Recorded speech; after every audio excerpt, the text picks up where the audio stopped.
আমরা যদি মনে করি জনগণের ভোট দিয়েছে তাতে কি হয়েছে, আমরা আমাদের স্বৈরতন্ত্র চালাবো, তাহলে ফ্যাসিস্ট শেখ হাসিনার যে পরিণতি, সেই পরিণতি কিন্তু আমাদের জন্য নির্ধারিত হয়ে থাকবে।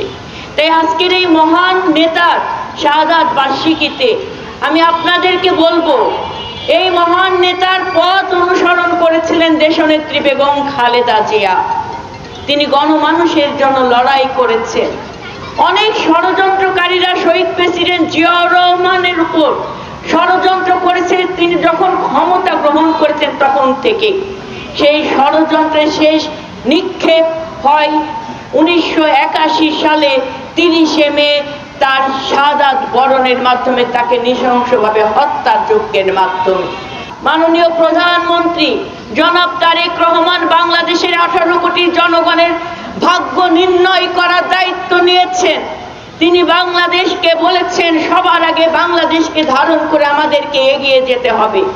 আমার সংগ্রামী নেতৃবৃন্দ, আপনাদের উদ্দেশ্যে বলতে চাই, আমরা এই কেরানীগঞ্জে দীর্ঘ 17 বছর পর জনগণের ভোটে নির্বাচিত হয়ে আমরা আমাদের জনপ্রতিনিধি নির্বাচন করতে পেরেছি বাবু ঈশ্বরচন্দ্র রায়কে। তার সাদা কাপড়ে আপনার আমার কারোর কালো অন্যায়ের দাগ যেন না লাগতে পারে, তার ব্যাপারে আপনারা সজাগ থাকবেন। অপরাধী যেই হোক না কেন, দেশ এবং মানুষের কল্যাণে, এই কেরানীগঞ্জের কল্যাণে সকল অপরাধীর কালো হাত ভেঙে দিয়ে আইনের দোরগোড়ায় আমরা পৌঁছে দেব। কেরানীগঞ্জকে সন্ত্রাস মুক্ত কেরানীগঞ্জ গড়ে তুলব, চাঁদাবাজ মুক্ত কেরানীগঞ্জ গড়ে তুলব।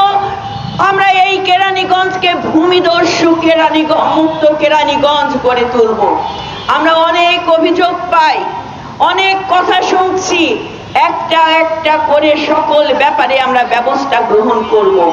আমরা চাই এই কেরানীগঞ্জের মা বোনেরা, সকল পর্যায়ের মানুষ, জনগণ রাতের অন্ধকারে দরজা খুলে ঘুমাতে পারে, সেই নিরাপদ আমরা কেরানীগঞ্জ গড়ে তুলতে চাই।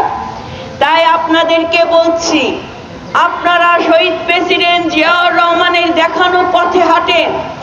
নেতা শুধু ভালো পোশাকে নেতা হওয়া যায় না। জনগণের কাছে যখন যেতে পারবেন, পাশে যখন যেতে পারবেন, জনগণকে যখন আলিঙ্গন করতে পারবেন, মানুষের আপনার পরিবারের সদস্য হিসেবে মনে করতে পারবেন, তখনই আপনি নেতা হতে পারবেন। আপনারা অনেকে ভাবেন সামনে স্থানীয় সরকার নির্বাচন, পোস্টার ফেস্টুন ব্যানার টানিয়ে দিয়ে আপনারা চেয়ারম্যান পদপ্রার্থী হবেন, বিষয়টা তা না। আমরা তাদেরকে নির্বাচিত করব যারা দলের আদর্শকে ধারণ করবে, দেশপ্রেমকে ধারণ করবে, যারা দলের জন্য নিজের স্বার্থকে বিসর্জন দিয়ে জনগণের স্বার্থকে আলিঙ্গন করে জনগণকে নিয়ে পথ চলবে। সেই নেতাকে আগামী দিনে স্থানীয় সরকার নির্বাচনে তাদেরকে আমরা জনপ্রতিনিধি হিসেবে নির্বাচন করব, তাদেরকেই আমরা মনোনয়ন দেব। তাই আপনাদেরকে বলছি, ষড়যন্ত্র করে কোনো লাভ হবে না। ঐক্যবদ্ধ থেকে নিজেদের শক্তিকে আরো সমৃদ্ধশালী করেন। সরকার তখনই সফল হবে যখন আমরা সরকারকে সহযোগিতা করব। আমরা নেতা কর্মী যখন সৎ পথে থাকবো, মানুষের আপদে বিপদে থাকবো, তখনই আমার সরকার সফল হবে।